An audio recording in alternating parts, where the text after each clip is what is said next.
ጭዋታሽ የጥንቱ ትዛለ ሰላም ውድ የትዝታ ዘካዛንቺስ የዩቲዩብ ቻናል ተከታታዮች እንዴት ከረማችሁ? ነው የቻናል ፕሮግራማችንን ከጀመርን 6 ወራት ነው። መስከረም የጀመረን የካቲት ደርሰናል። እስካሁን ድረስ 14 ቪዲዮዎችን ለቀናል። ማለትም በወር በአማካይ 2 ማለት ነው። በተሳካ ሁኔታ ፕሮግራማችን እየሄደ ነው። የ6 ወር ፕሮግራማችንን እዚህ ላይ አቁመን ከእናንተ አስተያየት ለመጠየቅ ነው ወደ እናንተ የመጣ ነው። ውድ የትዝታ ተከታታዮች ይህንን ፕሮግራም እዚህ ለማድረስ በቀላሉ አይደለም። የእናንተ እርዳታ፣ የሀሳብ፣ የገንዘብ፣ የማቴሪያል፣ የሞራል እርዳታ ስለታከለበት እዚህ ልንደርስ ችለናል። ጥቂቶች መሰናክል ሊሆኑ ሞክረው ነበር፣ አልተሳካላቸውም። አብዛኛው ግን ከኛ ጋር ስለሆነ የካዛንቺስ ልጅነት የትዝታ ተካፋዮች ከኛ ጋር በመሆናቸው እዚህ ደርሰናል። እናመሰግናለን። ውድ የትዝታ ቤተሰቦች የእናንተ እርዳታ ባይጨመርበት ኖሮ እዚህ ለመድረስ ባልተቻለም ነበር። አንድ ቪዲዮ ፕሮዲውስ ለማድረግ ብዙ ነገሮች ያስፈልጋል፣ ብዙ ድካም አለው። ሰዎችን ኢንተርቪው ማድረግ በራሱ ቀላል ነገር አይደለም። እዚህ ለመድረስ የቻልነው በእናንተ እርዳታ በብዙ ትግል ነው። አሁንም 6ኛ ወራችን ላይ ደርሰናል። ወደፊት ደግሞ ያለውን የ6 ወር ደግሞ እንዴት እንደምንሄድ ከእናንተ ጋር እንማከራለን። የምንማከረው እንዲህ ብታደርጉት እንደዚህ ይሆናል፣ ይሄ ቢሆን ይሄ ይሻላል የምትሉትን ነገር ከእናንተ ለመስማት ነው። ላኩልን፣ ይሄ ይሁን በሉ፣ እኔ በዚህ ጉዳይ ላይ ተካፋይ እሆናለሁ በሉ። በገንዘብ፣ በሞራል፣ በማቴሪያል፣ በሁሉ ነገር በሀሳብ ደግፉ፣ ከጎናችን ቁሙ። እንደተለመደው ብዙዎቻችሁ ብዙ ትዝታ ያላችሁ የካዛንቺስ ልጆች በውጭም በውስጥም ትዝታችሁን ይዛችሁ ተቀምጣችኋል። አካፍሉ። ለተተኪው ትውልድ ጥለነው እንሂድ፣ ጥለነው እንለፍ። ተተኪው ትውልድ ይሄ ነው ይበልበት። እኛ አሁን እዚህ እየሰራን ያለነው የወደፊቱ ትውልድ ስለ ካዛንቺስ በመጽሐፍም ይሁን በፊልምም ይሁን በሌላም ነገር ይሁን መሰረት ማቴሪያል እንዲያገኝ ነው። ካዛንቺስ የምትመስለው ይችን ነበር እንዲል ነው። አያት ቅድመ አያቶቻችን አባቶቻችን እንደዚህ ነበሩ እንዲለን ነው። ስለዚህ አውጡት፣ ካዛንቺስ እንዲህ ትመስል ነበረ እንበላቸው ለልጆቻችን። ስለዚህ ሀሳባችሁን እንፈልጋለን፣ ድጋፋችሁን እንፈልጋለን። ቀጣዩ 6 ወር የ6 ወር የስራ ጊዜያችን ደግሞ ከዚህ በተሻለ ሁኔታ እንዲሳካ ለማድረግ የእናንተ ድጋፍ ያስፈልጋል። እስከ ዛሬ ስለሆነው ግን እጅግ እናመሰግናለን። ትብብራችሁ አይለየን።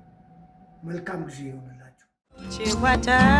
ጭዋታሽ የጥንቱ ትዛለ ቃል በገባነው ጊዜና ጥራት መሰረት 4 ብሎኮችን በሴምሲና በአያት ለውድ ደንበኞቻችን ቁልፍና ካርታ አስረክበን ኑሮ አስጀምረናል። ዝቋላ ፓርክ ቪው አፓርትመንት በፕሪሚየም ሎኬሽን ቦሌ አትላስ መስቀለኛው ጋር የአዲስ ዙ ፓርክ እይታ ያላቸው ከአፍሪካ ትልቁ ወተር ፓርክ ፊት ለፊት ለኢንቨስትመንት ቢሉ ለመኖሪያ እየተመቹ በኮሪደር ልማት ያሸበረቁ በወንዝ ዳር ልማት ደግሞ የደመቁ አፓርትመንቶችን በወለል 4 ቤቶች ብቻ በ20% ቅድመ ክፍያ ከባለ 1 እስከ ባለ 3 መኝታ አማራጭ ያላቸው ሌክዠሪ አፓርትመንቶችን በሙሉ ማጠናቀቂያ ከዝቋላ ሪል ስቴት የ34 ዓመት የኮንስትራክሽን ልምድ ባለው ዝቋላ ኮንስትራክሽን ሲስተር ካምፓኒ ዝቋላ ሪል ስቴት ለሽያጭ የቀረቡት እነዚህ አፓርትመንቶች 20% ቅድሚያ ከፍለው ቀሪውን ደግሞ ከወለድ ነጻ ተረጋግተው የሚከፍሉበትን እድል አመቻችተንሎታል።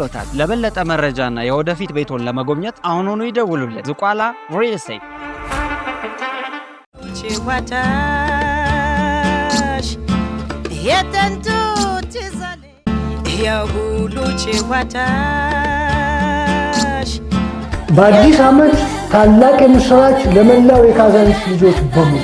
ትዝታ ዘካዛንቺስ የተሰኘው የኦንላይን ፕሮግራም ጥንታዊቷን ካዛንቺስን እና ልጆቿን በዝርዝር እየነቀሰ ለአድማጭ ተመልካቾች በማቅረብ የጥንቷ ካዛንቺስ ምን ትመስል እንደነበር የሚዘክር ዝግጅት ነው።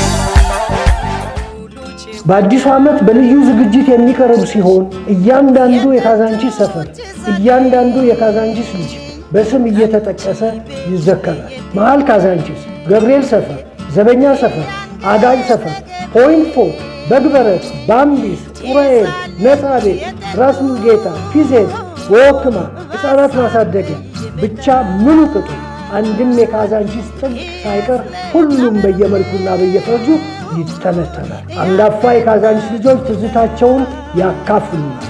እንዳያመልጣችሁ ሰብስክራይብ፣ ላይክ እና ሼር በማድረግ ለሌሎች እንዲዳረስ አድርጉ። መልካም አዲስ ዓመት።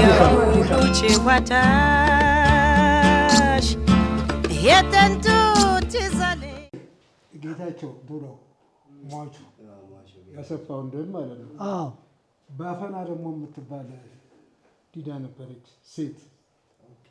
እኛ ሶስታችን ወስሌ ቤት ልጆቹ ፋሲሌ አፖስቶላ፣ ሴኒዮላ አፖስቶላ ሴቷ ግሪክ ትምህርት ቤት ነው የሚማሩት። እኔ ትዝ ይለኛል ዳቦ በ20 ሳንቲም የሚሸጠው ትልቁ ዳቦ ሰሊጥ የተረጨበት ገለብ ይመጣና ሲረባው ፈረንጇ ስትመታው እጁን እየሳቀ ነው አንዱ ምትጋር ሄዶ የሚበላው። እዛ ግቢያቸው ውስጥ ወይን አለ እና እናትየዋ ምን ያደርጋሉ? ይሄ በግ ድሮ ባሮስቶ የሚጠበሳል ለሰርግ ለምናምን እሱ ተጠብሶ ሲሄድ ቆርቆሮ አለ የተጠበሰበት እዛ ዳቦው ላይ እዛ ላይ ዳቦውን ፈረንጇ ታመጣና እናትየዋ ቀላቅላ ያንን እንበላለን። እዛ የዛን ጊዜ ካዛንቺስ ላይ ማን ነው እኛን ቀና ብሎ የሚያየን? ጌታቸው እያለ እኛም በቃ እሱ ስላለ ማንኝ ከአቅማችን በላይ ሄደን ነው እንትን የምንታኮ። አሁን ያው ያ ጊዜ አለፈ። ወስሌ ቤትም ተዘጋ፣ እነሱም ወደ ግሪክ ሄዱ። ከዛ በመቀጠል ነው እንግዲህ ወደ ቆይ በቅርብ ታውቀዋለህ አንተ ያንን ቤት? ዳቦ ስንት ነበር? በ5 ሳንቲም ምንድን ነው የሚሸጠው እንዴ? በ5 ሳንቲም ዳቦ 2 ዳቦ ይሸጣል። በ25 ሳንቲም 5። በብር ደግሞ ድፎ ዳቦ እንደሚሸጥ አለ። ድፎ ዳቦ ያው ምን የመሰለ ለአመት በዓል ለምናምን ሰው የሚያስጋግረው እዛ ነበረ ድሮ። አመት በዓል ከየቤቱ የሚወጣ የለም፣ ያው ከዛ ገዝቶ ነው የሚሄደው። ድሮ ዳቦ ድፎ ዳቦ የለም።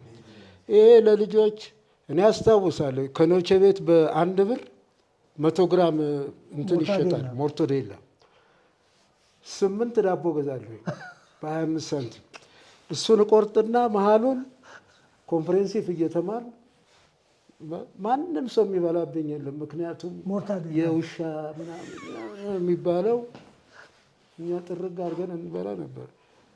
ያ ጊዜ ነው እንግዲህ የካዛንቺሱ ወስሌ ቤቱ። ከሱ ፊት ለፊት የአጎቴ ብስክሌት መከራያ አለ። ባደግ ባትራኖ አለ። ጋሽ በቀለ አይቼ የዘሪሁን አጎቴ ነው። በቀለ አይቼ እዛ እነሱ ከሚያከራዩበት በስተጀርባ ጌቱ ማሪዮ የማሪዮ ይመጣና እዛ ተርታ ቁጭ ብለን ያው የማሪዮን ታሪክ ታውቃላችሁ። መደበሪያ ሳንቲም ሲጠፋ መኮምኮም ነው። በ5 ሳንቲም 6 ክስላስ እንትን ትለዋለህ። ቀኑ ሙሉ ሲጫወት መዋል ነው። ያ የጥንቱ ካዛንቺስ ነው። ከፊት ለፊቱ የነብስራት ይብሳ ቤት አለ። ጠጅ ቤታችን ከጎኑ ያለው ሻይ ቤት ትዝ ይላችሁ እንደሆነ በቃ በ10 ሳንቲም ባለ 15 አለ። ትዝ ይላችሁ። ቆይ ምን ነበረ እዛ የሚሸጠው ሻይ ቤት ውስጥ? ሻይ ቤት ውስጥ ፓስቲ አለ፣ ብስኩት አለ። ፓስቲ በ5 ሳንቲም ነው። እሺ ብስኩትም 5 ሳንቲም 5 ሳንቲም። ኦኬ። ከዛ በኋላ እሱ ትዝ ይለኛል ብስራት ይብሳ ይመጣና ቤቱ እዛው ጎረቤቱ ነው። አንድ ባለ 10 ሳንቲም አተርክክ ወጥ፣ ባለ 15 ከሆነ ደግሞ ድንች ወጥ በሱ ላይ ገለብጣል። ፓስታ እሳ ላይ ይቀለብጣል ብሎ ነው የሚለን። ያንን በልተን እሱ መጨረሻ ነው የሚበላው። ብስራት መጨረሻ ብስራት ሲበላ ረጋ ብሎ ነው የሚበላው። ስለዚህ እኛ አንዴ ላጥ አድርገን እናቆማለን። ያ ትዝታ አይረሳኝም። እኔ ከፒያሳ ፊልም ቤት ስሰራ ሬክላም አመጣ ነበር። ትዝ ይለኛል። ያ ሻይ ቤት የፊልም ሬክላም ያለበት ነበረ። እንደገና ደግሞ እዛ ትምህርት ቤቱ በራፍ ጋር ማነው ቀዩ ባለሻይ ይርዳው ሻይ ቤትም ካዛንቺስም ብቻ በሬክላም ያደረኳት እኔ ነኝ ፒያሳ እያመጣሁ። ከዛ ፊት ለፊት ከነ ሐምዳን ፊት ለፊት ደግሞ የነ አብዶ መሐመድ ሱቅ ነበር አለ አባዬ። አዎ ካባዬ አሁን ፈርሷል እንጂ ያ ጄኔቭ ቡና ቤት የነበረበት ማለት ነው። ማማ ጊዮርጊስ የሚባሉ ነበሩበት። እዛ በረንዳ ላይ እነ ሽብሩ ዋኬኔ ልብስ ይሰፉበት ነበር። በረንዳዋ ላይ ልብስ ይሰፋል። አዎ በረንዳዋ ላይ ልብስ ይሰፋበት ነበር። የወርቁ እናት ደግሞ እዛ ዕጣን ይሸጣሉ። እዛ ሰፈር ስለነበረው የስጋ ቤት እና የምግብ ነገር ከዝቅተኛ የኑሮ ደረጃ ማለት ነው። እስኪ ንገረን፣ ከጉልቱ ከስጋ ቤት ከቅንጣቢው ከምኑ? አሁን ቅድም እንዳልኩ ማማ ጊዮርጊስ የሚባሉ አሉ፣ የኔ እናት አሉ። እዛ አካባቢ ልብስ ከስሩ ይሰፋ ነበረ። አባዬ የሚባሉ አሉ። ማን ነው? የአብዶ እናት ያኔ ኑሮ ማለት እዛ ጉሊት ውስጥ ቶታል የተሰራበት ከሱ ወደዚህ ጉልት ነበረ። ጉልቱ ላይ የሌለ ነገር የለም። እንጀራ አለ በ5 ሳንቲም የሚሸጥ ይሄ ሽልጡ አለ በ5 ሳንቲም። 5 ሳንቲሟም እኮ አትገኝም። አሁን አምባሻ የሚያክል ማለት ነው። ኧረ እንዴ ያሁኑ ምን አምባሻ ነው እንዴ? ያኛው በቃ ደንበኛ ነው። እሱን የጥጋብ እንደ ጎማ ተወረውረዋል፣ ይሽከረከራል። ሽምብራ ዘግነ መብላት ነው። ያ ጊዜ እንደዛ አስታውሳለሁ። እንግዲህ ከገብርኤል እስከ ኡራኤል እኔ በዚች ባለችኝ እድሜ እንዳሳለፍኩት ጥቃትን የማይወድ ነው። መጠቃት አይወድም፣ አያስነካህም። ለፍቅርም እንደዛው ነው። ህብረት ያለበት ሰፈር፣ ታሪካዊ ሰፈር ነው። ምንም የሌለ ነገር የለም። አሁን ትላንትናም እንትን ላይ ፖስቼዋለሁ።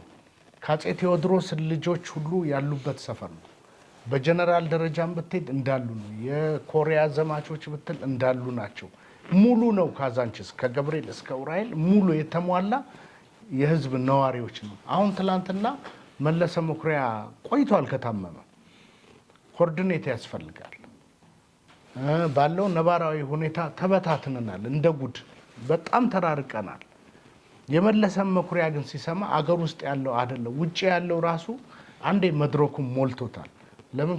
ከመለሰ መኩሪያ ተወዳጅነት፣ ነዋሪነት በሁሉም ነገር መለሰ መኩሪያ ተሳታፊ ስለነበረ እግዚአብሔር ይስጣቸው። ውጪ ያሉትም አገር ውስጥ ያለውም በጸሎቱም እጁንም ዘርግቶ አርጎለታል። ከሞተ በኋላ ብንል ዋጋ የለውም በሚል ነው አርገዋል። እግዚአብሔር ይስጣቸው። አሁንም በትዝታ ዘካዛንቺስም እናመሰግናቸዋለን።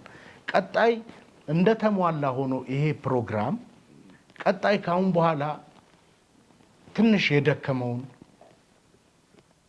መታገዝ የሚፈልገውን እናትና አባቶች እንደሆን አልቀውብናል። በእድሜ ያው እድሜ ደርሶ ያለፉት በብዛት ናቸው፣ ነፍሳቸውን ይማር። ያሉትን ግን የምንጎበኛኝበት የምንደግ መንገድ የዚህ የፕሮግራም አንተም የመሰረትከው ፕሮግራም ትልቁ እቅዱ ይሄ ይመስለኛል። ሌላ ዛሬ እኛ ድራፍት ቤት ብንሄድ አያምርብንም፣ በቃ አያምርም። ተተኪው ትውልድ ከኛ ወርሶ መሄድ ያለበት ይሄን መደጋገፍን፣ ህብረታችንን ከታላላቆች ወርሰው እንዲከተሉ ታሪክን ደግሞ በሚያምር ሁኔታ ተጽፎ ተከትቦ አሁን ጀምረዋል።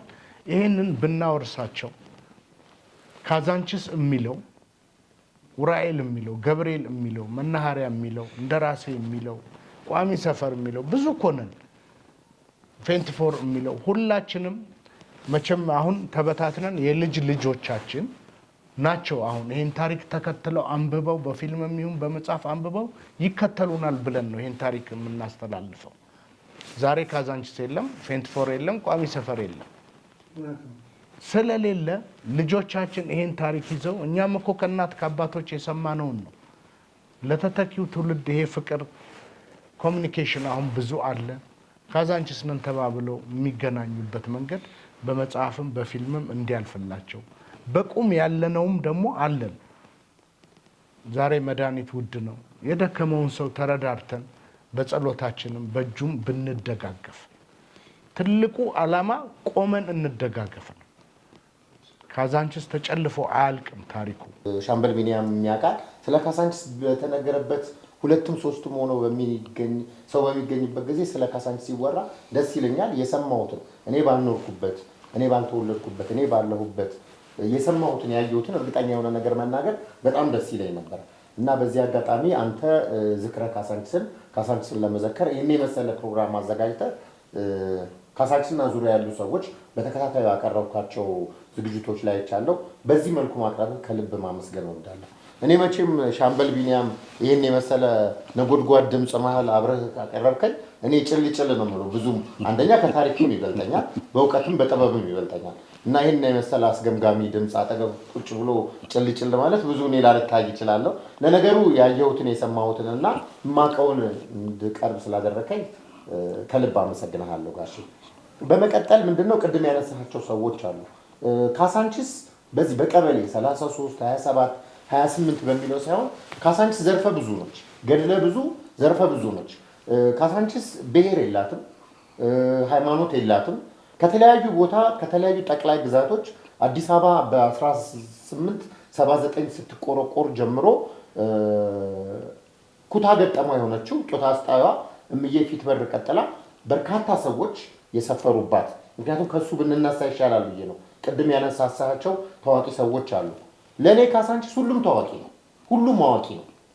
ከሊቅ እስከ ደቂቅ ያለው ከሊስትሮ ጫማ መጥረግ አንስቶ ችቦ ሲቆርጡና ሲሸጡ ከነበሩት አንስቶ ዝቅተኛ ስራ ከሚሰሩት እስከ ከፍተኛ እውቅና ያላቸው እስከ ሚኒስትሮች፣ የስፖርት ባለስልጣኖች፣ መኳንንቶች፣ መሳፍንቶች፣ እንደራሴዎች ከስሙ መረዳት እንደሚቻለው እንደራሴ ሰፈር ካዛንቺስ እዚህ ቋሚ ሰፈር ከሚባለው አንስቶ የቤተ መንግስት ሰዎች በጭሰኝነት፣ በመልከኝነት፣ በባላባትነት የገቡባት ሁሉ ነገር በአንድነት ያለባት በፍቅር በመተሳሰብ በአንድነት በእኩልነት ያለ ልዩነት እናንተ መቼም እነ ሻምበል ቢኒያም እናንተ ልትረዱኝ ትችላላችሁ። በፍቅር የተኖረባት ስለሆነች ከእስከ ለመናገር በጣም ይከብዳል። አንዳንድ ጊዜ በሚገጥመን ሚዲያ ሰዎች ስናነሳ አንዳንድ ልጆች አባታቸውን አንስተን አጎቴን ረሳ አያቴን ረሳ ይላሉ። የቱ ተነስቶ የቱ ይቀራል? ቅድም ያነሳባቸው ከብት ነፃ አካባቢ አሉ እነ ሻለቃ ቦጋለ። ከዚህ ከላይ ከካዛንቺስ ስትነሳ ሌሎች በተለያዩ ፕሮግራም የቀረቡ ሰዎች ስላነሷቸው እንደው እኔ የተወለድኩባት አካባቢ እኔ ተወልጄ ያደግኩት ካዛውራ ነው የምለው። ቅድም እንዳልከው ካዛውራ የምለው ከቅድመ አያቴ ጀምሮ ከእናቴ ቅድመ አያቴ ጀምሮ ካዛውራ ማለት በካዛንቺስና በኡራኤል መካከል ያለ ማለት ነው። እንግዲህ እኔ ከቅድመ አያቴ ጀምሮ እዛው አካባቢ ከዚህ ልክ ሸዋ ፖሊስ ከነበረበት ቅድመ አያቶቼ ተወልደው አያቶቼ እዛ ተወልደው እናቴ ደግሞ እዚህ 28 ሻምበል ቢኒያም አካባቢ ገበሬ ዳቦ ቤት አካባቢ እዛ ተወልደው እኔ ደግሞ በአጋጣሚ 33 ቀበሌ ወይም ከቶታሉ ወደ እንደራሴ ሲኬድ ድልድዩ አካባቢ ስለሆነ የተወለድኩት እምለየውና እምጠራው ሁሉም የሚጠሩ ናቸው። ቅድም ያነሳቸው ሰዎች አለሙ ጠጅ ቤት አካባቢ ማለት አቶ አለሙ ምሬ እናቱ አለሙ ምሬ ማለት የነታዩ የነመንግስቱ የነነጋ አለሙ የነሂባ አባት የነ ደሽን በኋላ ደግሞ ፋይዛ አልባክር የሚባሉት አካባቢ እናቱ አስማረ እዛ አካባቢ በጣም ተጠርተው ማያልቁ በጣም በርካታ ሰዎች አሉ። ከላይ ከድልድዩ እንኳን ብንነሳ እናቱ አለሙ አሉ። ከእናቱ አለሙ ቀጥሎ ደግሞ የነ ደሽን የነሂባ አባት የሱዳናዊ ናቸው። አሜሪካ ኤምባሲ የሚሰሩም ሰውዬ ነበሩ አይደለም? አቶ በላቸው አሜሪካ ኤምባሲ ታስታለጅ መነጽር አቶ በላቸው የነታደሰ ጋዜጠኛ ነበር ልጃቸው።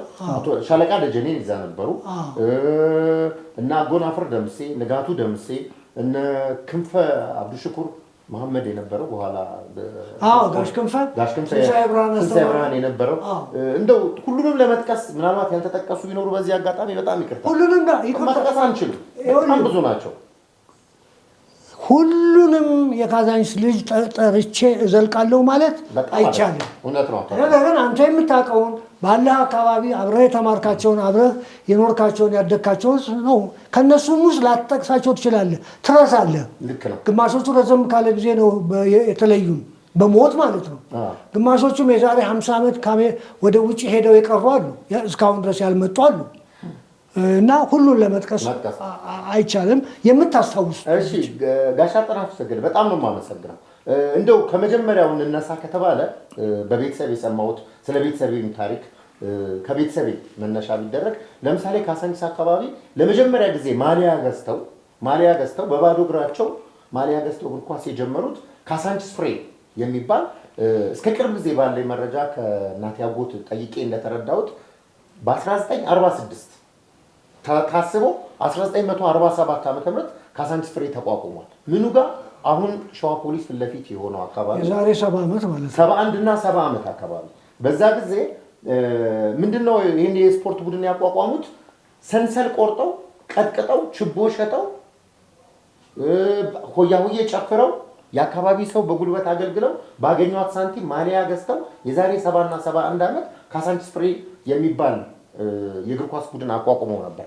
እኔ በኔ እጅ አሁን እነሱ የተነሱት ፎቶ ብላክ ኤንድ ዋይት ፎቶ አለ። ምናልባት አንድ ቀን ለዚህ ለካሳንቺስ ትዝታ አምጥቼ አበረክታለሁ። ፎቶኮፒ ማድረግ ለመጽሐፉ ይሆናል። በዛን ጊዜ እንግዲህ እነዚህ በብርቱ ጥረት ያቋቋሙ ሰዎች ለመጥቀስ ያህል እንደ አምበል ሆኖ ሲያገለግል የነበረው የምጠቅስልህ በአብዛኞቹ ቤተሰቦቼ ናቸው።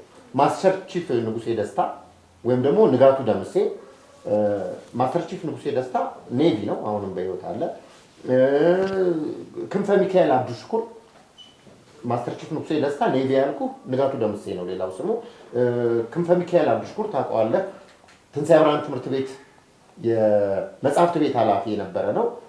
ተስፋዬ ወልዱ፣ ከበደ ወልዱ፣ እንዳለ ወልዱ፣ አጎናፍር ደምሴ አየር ኃይል። እንደውም ይህን በቂ መረጃ ወደዚህ ቃለመጠይቅ ከመምጣቴ በፊት የነበረውን ዓመተ ምህረት እርግጠኛ ሆኜ የመጣሁት በአጋጣሚ ከውጭ መጥቶ ከአሜሪካ መጥቶ እዚህ ስላለ አጎቴ ስለሆነ ጠይቄው ነው የመጣሁት።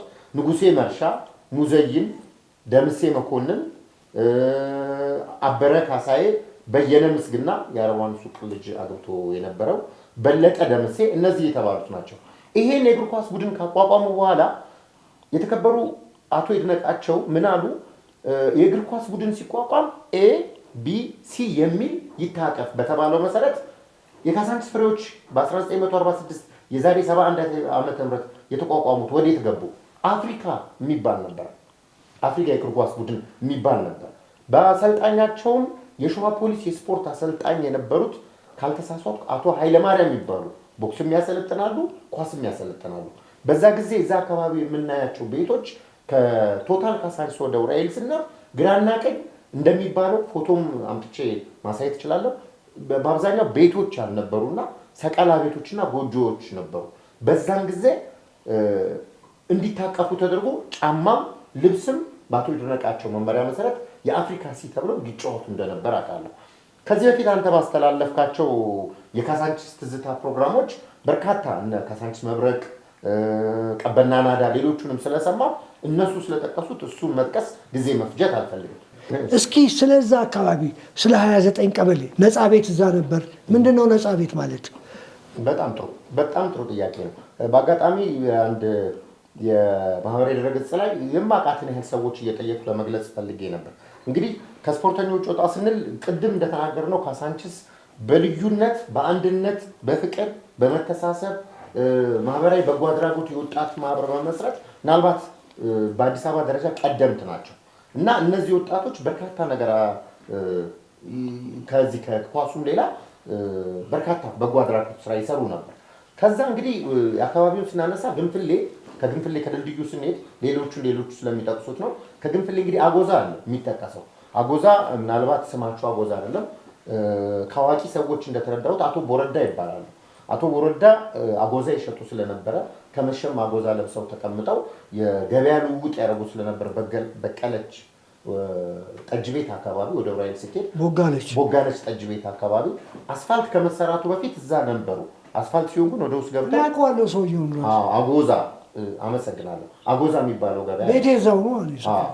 እዛው አጠገብ ደግሞ ከብት ነፃ አለ። ከብት ነፃ ከዚህ በፊት ቀደም ብዬ ከቀረጻም በፊት እንደነገርኩ ከብት ነፃ ጥበቃ የሚሰሩ ሰውዬ በአሁኑ ሰዓት በእርጅና ወደ ጃልሜዳ አካባቢ ሄደው እዛ ይጠይቂያቸዋለሁ። ከብት ነፃ ምናልባትም በአፍሪካ ብቸኛው ነው ሳይባል አይቀርም። ጠፍ ከብቶች የሚታሰሩበት ነው። የጠፍ ከብት ማለት የጠፉ ከብቶች ከተማው እየሰፋ አስፋልት እየተሰራ እየለማ በሄደ ጊዜ እዛ አካባቢ ቅድም የጠቀሳቸው ቤት ጀርባ ራዳባርና ከንቲባ የነበሩት ብላታ ትርፌ ቤት ወደ አጎዛ ሲሄድ በስተግራ በኩል ከብት ነፃ ነበር። ያ ከብት ነፃ ማለት የጠፍ ከብቶች ጠፍተው የተገኙ ከብቶች ይታሰሩ ነበር። ከእኚህ ከትልቅ አዛውንት ጥበቃ ከነበሩት የተረዳሁት ላም የጠፋበት 50 ሳንቲም ይከፍላል። ፈረስ የጠፋበት 50 ሳንቲም ይከፍላል። በሬ የጠፋበት 50 ሳንቲም ይከፍላል። በግና ፍየል የመሰሉትን ደግሞ ከታሰሩ ለማስለቀቅ 10 ሳንቲም ይከፍላል። እና በአዲስ አበባ ውስጥ የነበሩት ሁለት ናቸው ይባላል። አንደኛው ይሄ አጎዛ አጠገብ ያለው ከብት ነፃ የሚባለው አካባቢ ነው። ሁለተኛው ደግሞ ገፈርሳ ነው ያለው በምዕራብ አዲስ አበባ ገፈርሳ አካባቢ እና ከተለያዩ አዋቂዎች ስረዳ ምናልባት የከብት እስር ቤት ከብት እንግዲህ ሻምበል ሰው ነው ሲታሰር የምናውቀው እንግዲህ አርሻ እና ከብት ይታሰር ነበር። ለምን ከተማው እየሰፋና አስፋልት በሆነ ጊዜ ከተማው እንዳይቆሽሽ አካባቢው እንዳይቆሽሽ ፈረሶች፣ ላሞች፣ እንስሳዎች አስፋልት ላይ እንዳይሄዱ እንደ ማጎሪያ የተሰራ ቦታ ነው። አንተ ደግሞ የመብረቅ ተጫዋች ነበርክ። መብረቅ ብቻ ሳይሆን ሌላም ኤሌክትሪክም ተጫውተሃል እና ሐረር ምስራቅ በረኛ ኦሜድላ እነኚህ ቡድኖች ተጫውተዋል። ግን የተነሳኸው ከመብረቅ ነው። እስኪ ስለ መብረቅ ትንሽ አጫውተን። እሺ፣ ስለ መብረቅ ትዝታዬ ልነግርህ ከፈለኩ የአስፋውሰን ትምህርት ቤት ተማሪ ነበርኩ። የአስፋውሰን ትምህርት ቤት ተማሪ ሆኜ ያለው ከመብረቅ ጋር ግጥሚያ ይደረጋል። አንተ ደግሞ አጥናፍ ሰገድ ኪዳኔ የአስፋውሰን ትምህርት ቤት ጋዜጠኛ ነበርክ። እኔ ከመብረቅ የአስፋውሰን ትምህርት ቤት ወክዬ በምጫወትበት ጊዜ ስምም ሰጥተኸኛል።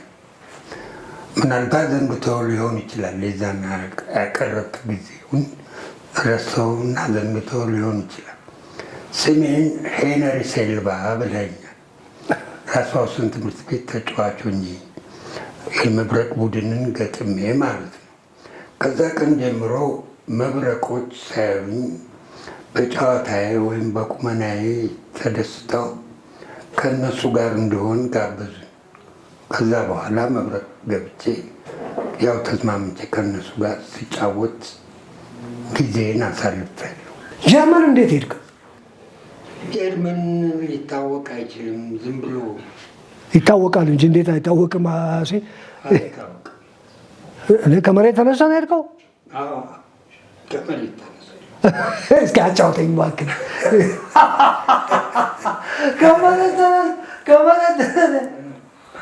ከመሬት ተነስቶ ዝም ብሎ ነው። ብላይንድ ጥቁር ተሳፋሪ በመሆን ብላይንድ ፓሴንጀር ይሉታል። እሺ፣ በወጣትነት ነው በቃ እንሂድ። 20 ዓመት ነበር። 20 ዓመት ምንድን ነው 70 ነው 24 ዓመት 24 ዓመት ኳስ እዛ ጨዋታ ነበር። እንትንም ተጫውቻለሁ። ምን ለአሰብ የወደብ ቡድን ነበር። እሺ፣ ስራ ቤት እዛ ኳስ ጨዋታ ነበር።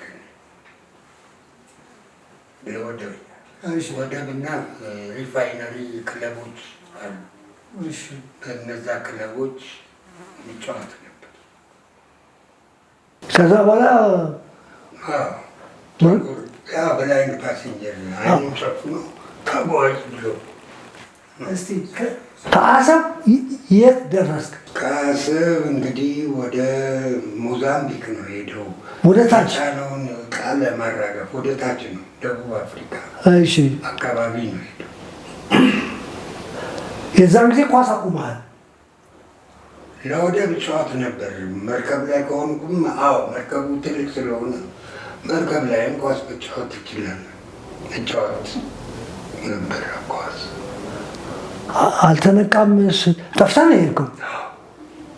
ታዲያ እንዴት ነው መርከብ ላይ ጨዋታው? ያገኙና ነፃ ትሆናለህ። ያው ብላይንድ ፓሴንጀር ነው። እሺ። እና ምን ሰራ ነበር መርከብ ላይ? መርከብ ላይ እንግዲህ ከተገኘን በኋላ መርከብ ውስጥ እኔ መጠራረቅ እንትኑ ዘይት ምናምን የሚያፈሳል አይደለም እነሱ ጭዋታሽ የጠንቱ ትዛለ ቃል በገባነው ጊዜና ጥራት መሰረት 4 ብሎኮችን በሴምሲና በአያት ለውድ ደንበኞቻችን ቁልፍና ካርታ አስረክበን ኑሮ አስጀምረናል። ዝቋላ ፓርክ ቪው አፓርትመንት በፕሪሚየም ሎኬሽን ቦሌ አትላስ መስቀለኛው ጋር የአዲስ ዙ ፓርክ እይታ ያላቸው ከአፍሪካ ትልቁ ወተር ፓርክ ፊት ለፊት ለኢንቨስትመንት ቢሉ ለመኖሪያ እየተመቹ በኮሪደር ልማት ያሸበረቁ በወንዝ ዳር ልማት ደግሞ የደመቁ አፓርትመንቶችን በወለል 4 ቤቶች ብቻ በ20% ቅድመ ክፍያ ከባለ 1 እስከ ባለ 3 መኝታ አማራጭ ያላቸው ሌክዠሪ አፓርትመንቶችን በሙሉ ማጠናቀቂያ ከዝቋላ ሪል ስቴት የ34 ዓመት የኮንስትራክሽን ልምድ ባለው ዝቋላ ኮንስትራክሽን ሲስተር ካምፓኒ ዝቋላ ሪል ስቴት ለሽያጭ የቀረቡት እነዚህ አፓርትመንቶች 20% ቅድሚያ ከፍለው ቀሪውን ደግሞ ከወለድ ነጻ ተረጋግተው የሚከፍሉበትን እድል አመቻችተንሎታል። ለበለጠ መረጃና የወደፊት ቤቶን ለመጎብኘት አሁኑኑ ይደውሉልን። ዝቋላ ሪል ስቴት ችዋታሽ የጥንቱ ትዛለ ችዋታሽ የጥንቱ ትዛለ ቃል በገባነው ጊዜና ጥራት መሰረት 4 ብሎኮችን በሴምሲና በአያት ለውድ ደንበኞቻችን ቁልፍና ካርታ አስረክበን ኑሮ አስጀምረናል። ዝቋላ ፓርክ ቪው አፓርትመንት በፕሪሚየም ሎኬሽን ቦሌ አትላስ መስቀለኛው ጋር የአዲስ ዙ ፓርክ እይታ ያላቸው ከአፍሪካ ትልቁ ወተር ፓርክ ፊት ለፊት ለኢንቨስትመንት ቢሉ ለመኖሪያ እየተመቹ በኮሪደር ልማት ያሸበረቁ በወንዝ ዳር ልማት ደግሞ የደመቁ አፓርትመንቶችን በወለል 4 ቤቶች ብቻ በ20% ቅድመ ክፍያ ከባለ 1 እስከ ባለ 3 መኝታ አማራጭ ያላቸው ሌክዠሪ አፓርትመንቶችን በሙሉ ማጠናቀቂያ ከዝቋላ ሪል ስቴት የ34 ዓመት የኮንስትራክሽን ልምድ ባለው ዝቋላ ኮንስትራክሽን ሲስተር ካምፓኒ ዝቋላ ሪል ስቴት ለሽያጭ የቀረቡት እነዚህ አፓርትመንቶች 20% ቅድሚያ ከፍለው ቀሪውን ደግሞ ከወለድ ነጻ ተረጋግተው የሚከፍሉበትን እድል አመቻችተንሎታል። ለበለጠ መረጃና የወደፊት ቤቶን ለመጎብኘት አሁኑኑ ይደውሉልን። ዝቋላ ሪል ስቴት ችዋታሽ የጥንቱ ትዛለ እኔ በጣም ይገርማል። ትዝታለኝ እሱ እንደው ላቋርጥህና በ1960 ከኔ ጋር አብረን አንድ ጠረጴዛ ላይ ተምረናል። አስፋውሰን 7ኛ ክፍል ይመስለኛል። እና ድሮ እንግዲህ የከተማ ልጅ ማለት ድሬዳዋ መጥፋት ነው። ድሬዳዋ ያልጠፋ ልጅ የአራዳ ልጅ አይባልም ይባላል። እና ትንሽ ሳንቲም ይዤ ድሬዳዋ ጠፋው። ድሬዳዋ እንዳሰብኳት በብርቱካንና በመንደሪን አልተቀበለችኝም። ሳንቲሙ ሲያልቅ አመመኝ። ስታመም ደግሞ የዛን ጊዜ ኮሌራ የሚባል በሽታ ነበርና ወሰኔ ቁንጅና ውድድር ወጥታ አንደኛ፣ አባቷ ፍልሰታ እዛ ሀረር ድሬዳዋ ከጃንሆይ ጋር ጃንሆይ ፍልሰታን እዛ ነበር የሚያስቀድሱት።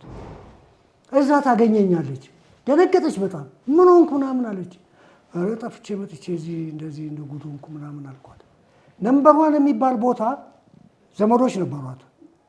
እዛ ወስዳ አስታመመችኝ። ይገርመሃል። እኔ ካልሄድኩ አልኩ በቃ መሞት ስለመሰለኝ ማለት ነው።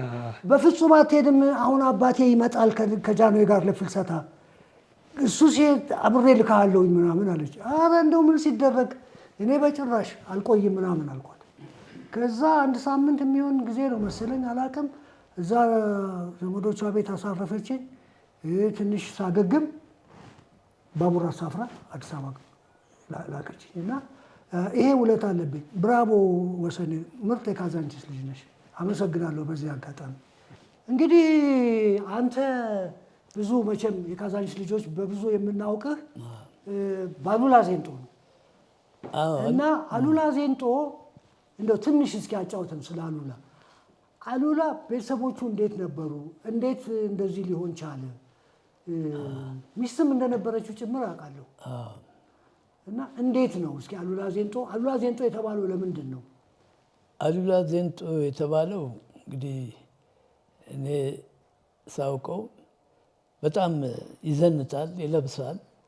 ጸጉሩ ስታይሉ ታደሰ የነ ሽመልስ ወንድም እሱን የአሉላን አክት ወስዶ ጸጉሩን አበጥሮ እንዲተኛለት ማለት ነው። ኤልቪስ ፕሪስሊ አስሮት እንትን ይላል ያዝራል። ይሄ ካበጠረ በኋላ በመሀል በሻሽ ምናምን ያስሮ ያድራል። ከዛ ነካ ነካ አድርጎት ይሄ ሹል ይሆናል።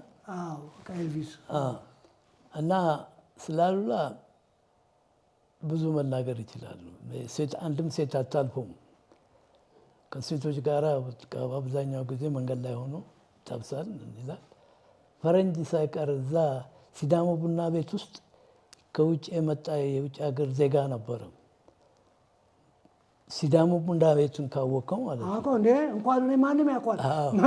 መዞሪያው ላይ አይደለም እንደ መስኮቱ ወደ ማናቸው የስፖርት እንትን አምጣልኝ ተቋም ወልደ ጻድቅ የተቋም ወልደ ጻድቅን ቤት ያሳያል። እሳቸው ጋር አሉላ እዛ ቆመው የዛ የፈረንጁ ልጅ ይጠብስ ነበር።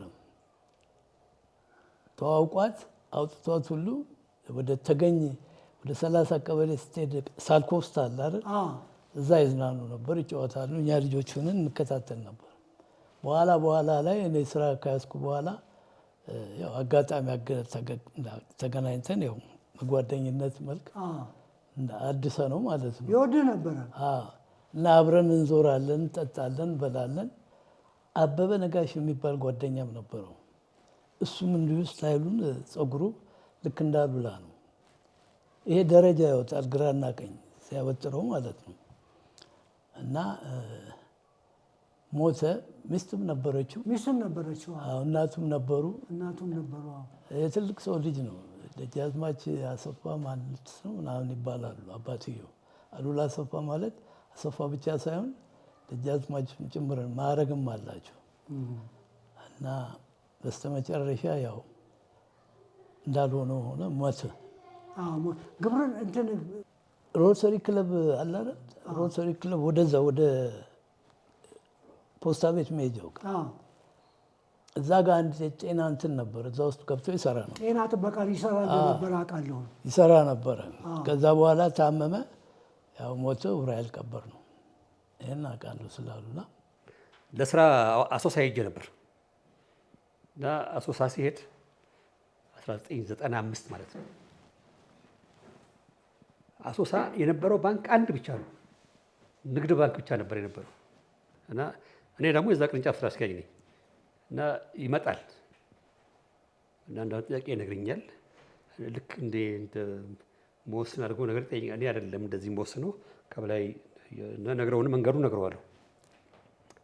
አንድ ቀን እንደዚህ እዛ አካባቢ የታወቀ ክትፎ የሚበላበት ቤት አለ አሶሳ ላይ ማለት ነው። እዛ ገብቼ እንትን ስል አንድ 4-5 ሰዎች ሆነው ይጫወታሉ ብያለሁ አይደል ምናምን ይባባላሉ። አንዱ ደፈረና መጣ እኔ ጋር። እኔ ብቻ ነበርኩኝ እና መጣና ጠነስልኝ አዲስ ነህ አይደል ለዚህ ከተማ አለኝ። አዎ አዲስ ነኝ አልኩት። የአዲስ አበባ ልጅ ነህ አለኝ። አዎ አዲስ አበባ ልጅ ነኝ አልኩት። እንግዲህ መጀመሪያ እንትን ታደርጋለህ። እንትን የክልሉ ሹሞች ናቸው። አዲስ አበባ ምኑ ጋር አለኝ። ፖይንቱ እዚህ ላይ ነው እንግዲህ አዲስ አበባ ምኑ ጋር ስለኝ አዲስ አበባ ካዛንቺስ አለኝ። አላልኳችሁም አላቸው ሰዎቹን። አንተ ልክ ነህ እባክህ አሉ። ምንድን ነው ስል ነግራቸዋለሁ። የካዛንቺስ ልጅና የአሜሪካን ዲፕሎም የትም ሀገር ይሰራል። እኔ ነኝ እዛ ያለው ማኔጀር። አንድ ባንክ ነው ያለው። ለካ እንትን አድርጎታል። የካዛንቺስ ልጅና የአሜሪካን ሀገር ዲፕሎም የትም ሀገር ይሰራል። ይህን ካዛንቺስን እንትን ያደርጋል። እውነት ነው። ይህን ለመጥቀስ ነው። ጭዋታሽ የጥንቱ ትዝ አለኝ። ቃል በገባነው ጊዜና ጥራት መሰረት 4 ብሎኮችን በሴምሲና በአያት ለውድ ደንበኞቻችን ቁልፍና ካርታ አስረክበን ኑሮ አስጀምረናል። ዝቋላ ፓርክ ቪው አፓርትመንት በፕሪሚየም ሎኬሽን ቦሌ አትላስ መስቀለኛው ጋር የአዲስ ዙ ፓርክ እይታ ያላቸው ከአፍሪካ ትልቁ ወተር ፓርክ ፊት ለፊት ለኢንቨስትመንት ቢሉ ለመኖሪያ እየተመቹ በኮሪደር ልማት ያሸበረቁ በወንዝ ዳር ልማት ደግሞ የደመቁ አፓርትመንቶችን በወለል 4 ቤቶች ብቻ በ20% ቅድመ ክፍያ ከባለ 1 እስከ ባለ 3 መኝታ አማራጭ ያላቸው ሌክዠሪ አፓርትመንቶችን በሙሉ ማጠናቀቂያ ከዝቋላ ሪል ስቴት የ34 ዓመት የኮንስትራክሽን ልምድ ባለው ዝቋላ ኮንስትራክሽን ሲስተር ካምፓኒ ዝቋላ ሪል ስቴት ለሽያጭ የቀረቡት እነዚህ አፓርትመንቶች 20% ቅድሚያ ከፍለው ቀሪውን ደግሞ ከወለድ ነጻ ተረጋግተው የሚከፍሉበትን እድል አመቻችተንሎታል። ለበለጠ መረጃና የወደፊት ቤቶን ለመጎብኘት አሁኑኑ ይደውሉልን። ዝቋላ ሪል ስቴት። ጭዋታሽ የጥንቱ ትዝ አለኝ። በጣም የሚገርመው ግን እግር ኳስ ብቻ ሳይሆን በድምፅም ታንጎራጉር ነበር የሚባል ባለፈው ሳምንት ከቀረቡ እንግዶቼ ሰምቻለሁ። እውነት ነው? ወክማ በድምፅ ብቻ አልነበረም። ቴኒስ ቴብል እንጫወታለን፣ ቦክስ፣ እግር ኳስ። አንድ እንትን ነበረ ዑራኤል ገዳም የሚል ማህበር ነበረ። ያው ወጣቶች በሙሉ ተሰባስበን እነ ፀሐይ፣ እነ ድንብሽ፣ እነ ስለሺ አሰባስበን፣ ትልቆቹ ደግሞ እነ መስፍን፣ እነ ክፍሉ እና ራሱ ዘውዴ አበጋዝ ከበላይ ሆነው ይቆጣጠሩናል። እና ይሄ ክረምት ትምህርት ቤት ሲዘጋ ውሏችንም ባይዘጋ መወክማ ነው። ግን ትምህርት ቤት ሲዘጋ ለህዝብ ቲያትር እናሳያለን። ታደሰ መኮንን ነበረ ድርሰት፣ ግጥም ምናምን ይሰጠን። ባንድ አለን፣ ሱፐር ባንድኛ አለ። ደግሞ ሌሎች ደግሞ አሉ እና እነሱን አንድ ሳምንት ካሳየ ሁለተኛው ሳምንት ደግሞ እኛ ስንሆን በቃ ለእነሱን ለመብለጥ በጣም ነበር የምንሰራው። ግን የኛ ሙዚቃ ብቻ አልነበረ፣ ቦክስ አለው። የታወቀ ቦክሰኞች ነው የሚያስብ። እንደውም ወክማ ሄደው 4 ኪሎ ወክማ፣ መርካቶ ወክማ በቦክስ በአመት ላይ ውድድር አለ። የዑራኤል ነበር ቦክስ። ቴኒስ ቴብል እነ ነቢዩ ኤፍሬም እነ ኤልያስ ግብፅ ላይ ነው የቀዳው። ለምሳሌ እንትና ነቢዩ አሜሪካ ነው የገባው በቴኒስ ቴብል ነው። እነ ኤልያስ ውጭ የሉ እና በእግር ኳስም እንደዛ በቲያትርም እንደዛው። እና እኛ ደግሞ በዛ እንትን ውስጥ ባንድ ነበረ፣ ሱፐር ባንድ የሚል። አሁን እኔ እዛ ላይ ጊታር መችና ድምፃዊ ማደረግ ነው። እና ትዝ ይለኛል ያ ባንድ በጣም ትልቅ ነበር። አንድ ሰው ትልቅ ጊታር ሸለመ፣ ግን ጊታር መቼ እዛ ውስጥ የለም። እና ለእኔ ተሰጠ ያን ጊታር። በቃ ዝም ብሎ እንደው እዚሁ ዝም ብለህ ነው ለምን ሃርሞኒካው ይሸፍነዋል፣ ጃሱ የሚመታው አንድ ግርማ አስተማሪ ነው፣ እሱ ይሸፍነዋል፣ ዘፈኑ ይሸፍነዋል፣ ደግሞ ከሽከሽ ይላል። ስለዚህ ጊታሩን መታው አልመታው ሰው አያውቅም። እና ዝም ብዬ ብቻ እንደዚህ ስቴጅ እና አንድ ጊዜ ይሄ ቡድን በየክረምቱ ደብረ ዘይት እንሄዳለን፣ ደብረ ብርሃን እንሄዳለን፣ እግር ኳሱንም ቲያትሩንም እናሳያለን። እና አንድ ጊዜ ያን ጊታር እንትን ደብረ ብርሃን እንትን ደብረ ዘይት ሄድን ለማሳየት ክረምት ላይ እና ቲያትሩ ምናምን ሰው አጣል፣ ሰው የሚገባ ይሄን ወደ 40 እንሆናለን። በምን እንመለስ ገንዘቡን? ስለዚህ ማታ አንድ ናይት ክለብ መጣና ዘያየን፣ እኛ ጋር ተጫወቷል። እና ተስፋ የነበረ ቦዲጋርዳችን ትልቁ ጋራጅ የሚሰራ 5ታችን ለምን ለነገ ለ30 ምናምን ስለሻሉ ለነገ ለሄዱት ልጆች መመለሻ ለምን ቲያትሩን የሚያይጠፋ ይሄ ሌላውን እግር ኳሱን አይቶ ቲያትሩ ላይ እንገባለን። በኋላ ተጫዋቷለን እና አንድ ደብረ ዘይት ትልቅ ቡና ቤት ናይት ክለብ እኔ ጊታሩን ይዣለሁ። አሁን ዝም ብዬ በዘፈኑም ለቀቀው እንጂ አይ በዘፈኑ ወክማ ነው እንጂ እዛ ጊታሪስት ነው። ዘፈኑ ምን ነበር? ነውሮ ነው ንገረኝ እባክህ። አንድ ሽለላ ነው እንጂ በብዛት። እሺ እኮ ምን ነበር? አሁን ባለፈው ሳምንት እዚህ አፈወርቅ የሚባል ልጅ እሷ እኔ ጽጌረዳ የምትል ናት። እስኪ እኔ ጽጌረዳ ግጥሟን እንጂ እሷን አላውቃትም። በቃ ምን ችግር ታዲያ? በቃ 60 ዓመት እኔ ጽጌረዳ እስቲ ላስ ሂጂ ዑራኤል ነው ቤቴ።